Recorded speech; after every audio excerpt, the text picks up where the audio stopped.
Hey, how's it going? Do you want to talk about murder? Like in the sense of writing? Probably should have started with that part. But it is something that you're probably, if you write books like I do, gonna end up doing. Fantasy, sci-fi, something like that. It generally adds to the book in a lot of ways because it adds stakes. It adds real stakes. And no, you're not trying to murder. It's a very tempting and exciting thing to do. In writing, but it's a really tempting and exciting thing to do because it's not because you don't like the characters or you have any hatred for the character. In fact, I've cried over a character I killed. That's not like some like bullshit, like extrapolating kind of thing. I felt that bad about doing it, but it suited the story. But there's also very, very wrong ways to do it. And that's kind of what I want to talk about today, is just some of the things to think about when you're going into this idea of, I'm going to kill characters. If you're doing things well when you decide to kill off a character, you're building up these delicious moments of tension that have some kind of important payoff for the reader, whether it's adding in some kind of sense of like danger or fear or anxiety that can persist through the book, or it is crafting these horrifying moments of loss and terrifying sadness. Just those kind of moments that sit with you, not just as the reader, but also as the author. They add a texture to your writing, but they shouldn't be taken lightly. Hi, nice to meet you. I'm Bill Bilkinson, and I'm really excited to get to know all about you. Oh shit, I guess I'm dead now. That was very fast, wasn't it? Uh-oh. I didn't even get to say hello very long. Basically, don't fucking be George R.R. Martin and just kill for the sake of killing.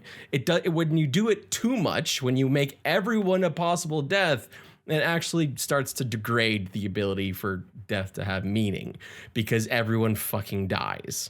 But I can only talk from my experiences as an author, so I am going to talk about 3 things to avoid because I made those mistakes myself and had to correct them. And some of them still need to be corrected. First is, do not create a character just to kill them. There is no point in creating a character literally just to kill them. That character will be flat as fuck.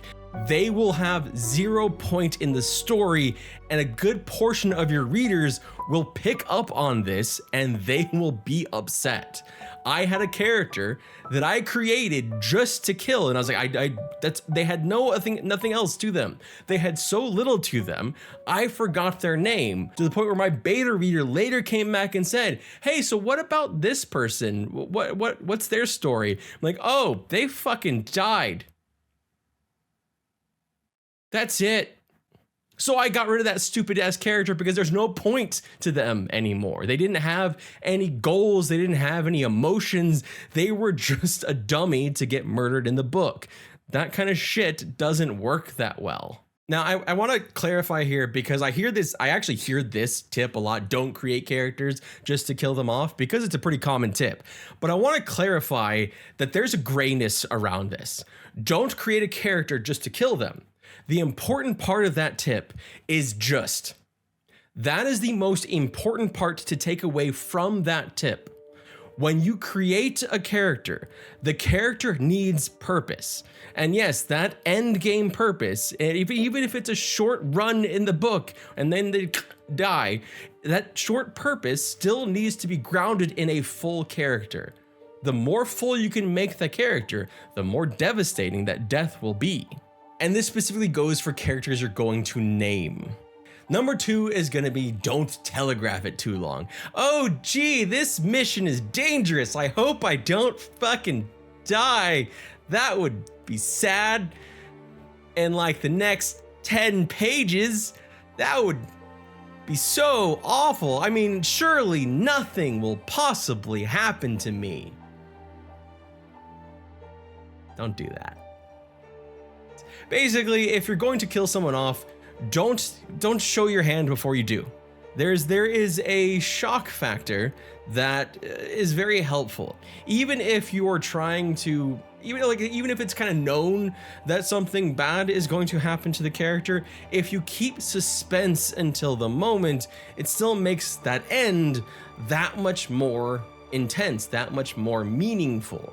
There's of course going to be differences there. Like obviously, you have someone in your book that has some kind of illness, and it's an emotional thing, and it is telegraphed in that way. It's not some shocking, surprising thing. It's just you're dealing with, the death in that way. That's an entirely different thing. But it's all about not telegraphing something that you personally want to be surprising. So not giving it away. And third, and this is just kind of goes hand in hand with one, don't kill off a character just to make another character like have an emotional revelation or some shit. That's degrading to the characters, especially if, say, for example, you happen to kill off a female character to make a male character go on a vengeance quest. That's fucking misogyny. Yeah. Those characters exist as like actual reason to exist, and having them be just the catalyst for your character is kind of basic and annoying. And so don't do it. Anyway, at the end of all this, I do have to say, these are just my fucking tips, and I am an author among many, and like every author, we all write differently. So, take all my thoughts with a grain of salt, but these are my tips on how to kill off characters, enjoy the fuck out of it because you're weird like me, and really leave people devastated. Thanks for watching. My name is Mark Moore. My books are linked down below if you want to take a look to see if my writing is anything worth listening to. Thank you so much for watching, and I hope you have a wonderful day.